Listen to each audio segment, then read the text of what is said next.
Fahamu vizuri tu. Huyu ndiye baba yako mzazi nilikuwa nakwambia siku zote. Wewe unataka nini?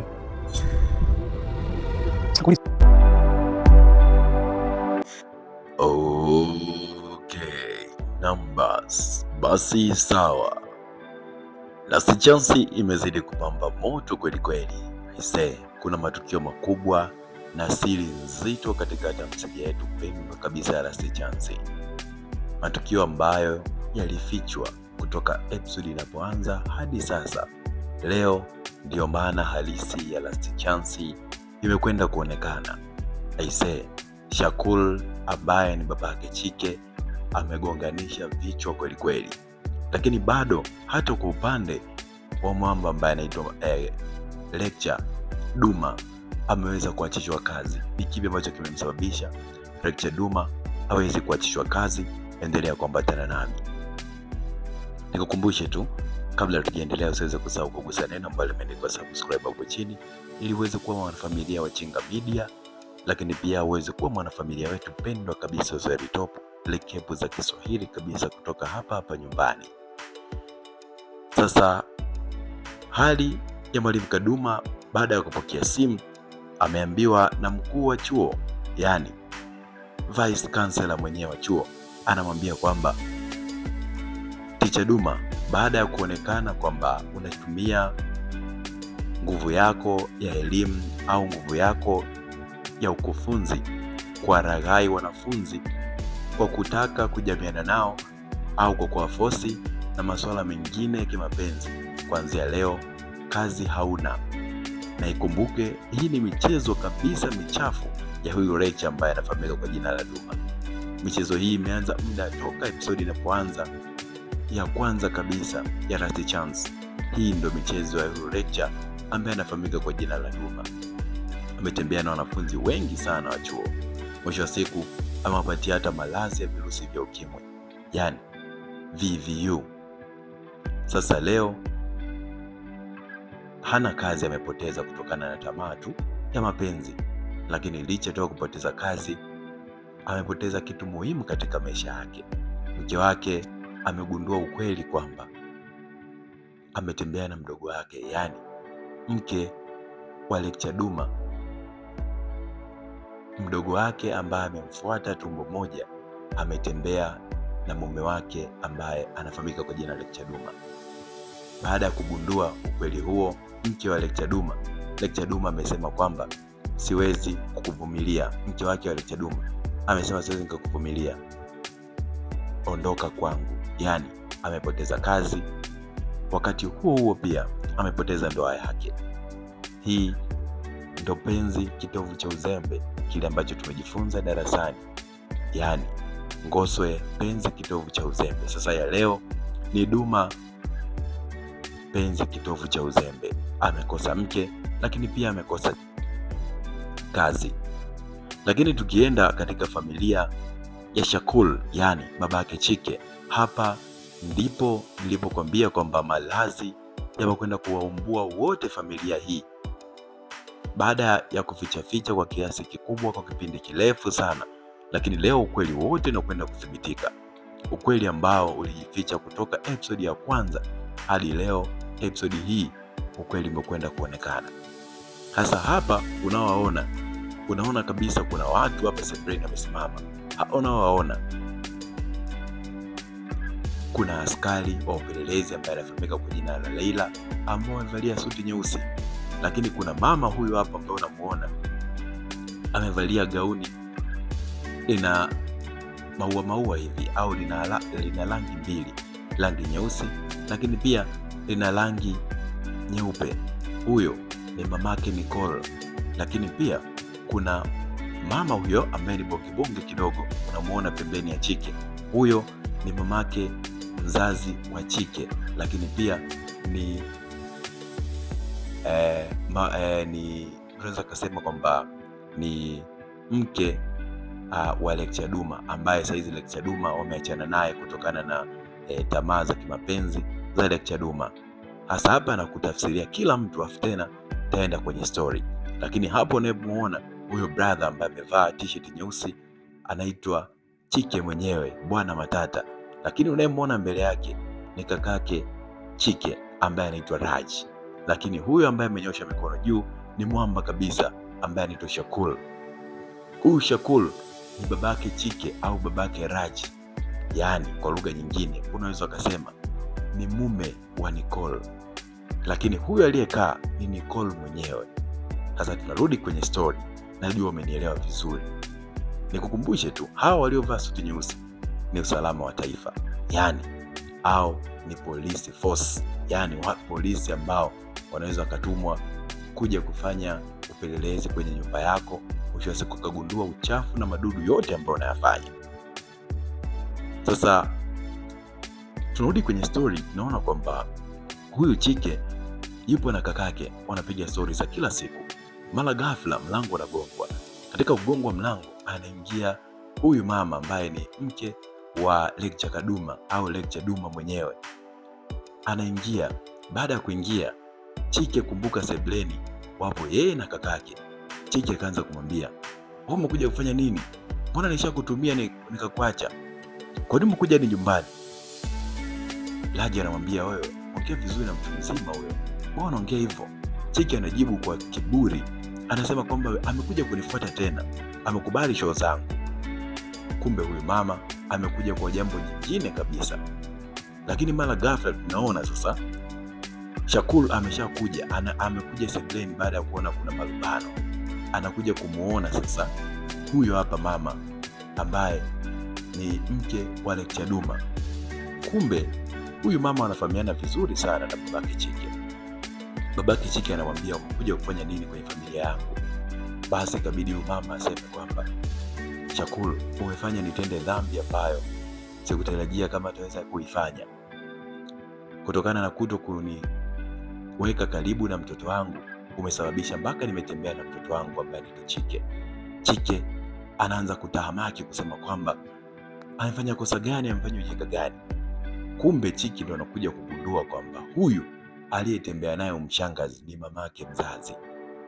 Chike ametembea na mamake mzazi bila kujua. Hayo maneno ambayo anapoongea huyu mama na Nicole ndiye anafika, anakuja kugundua kwamba huyu ni mamake mzazi wa Chike, na Chike alifichwa kwa kipindi kirefu sana. Mwisho wa siku akatembea hadi na mamake. Lakini huyu mama anaendelea kuongea. Kumbuka Nicole ameshakuja pia sebleni. Mamake Chike anaendelea kuongea, anasema kwamba mimi ni mwathirika wa virusi vya ukimwi, lakini pia sidhani kama mwanangu Chike atakuwa mzima kwa sababu naye huenda atakuwa ni mwathirika pia. Lakini malumbano ambavyo yanazidi kuzidi kupamba moto, mlango unagongwa tena kwa mara ya pili. Anayeingia saizi ni mamake Nicole, huyo hapo ambaye amevaa gauni lina rangi nyeusi lakini na rangi nyeupe. Mamake Nicole anaingia, anasema, "Shakul, kuna nini hapa?" Nicole anamuuliza mamake, "Mama, unamfahamu na huyu?" Akasema, "Ndio, namfahamu mwanangu. Namfahamu vizuri sana. Huyo ni baba yako. Huyo ni baba yako ambaye alikuwa duniani. Lakini pia nilipokuwa nakwambia kwamba kuna babako, ndio huyo hapa babako. Nyie kwenye familia yenu mmezaliwa wawili tu, wewe na kakako.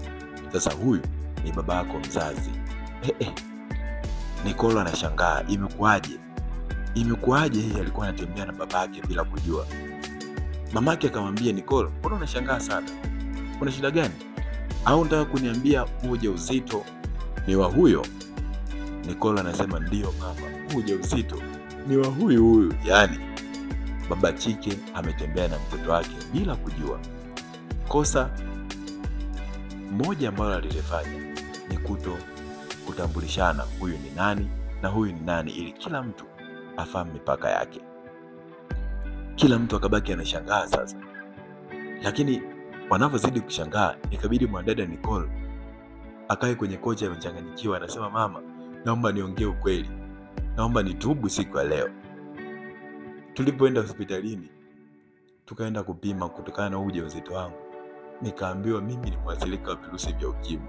Lakini cha ajabu, ujauzito ambao nimebeba sio wa Shakul, yaani sio babake Chike.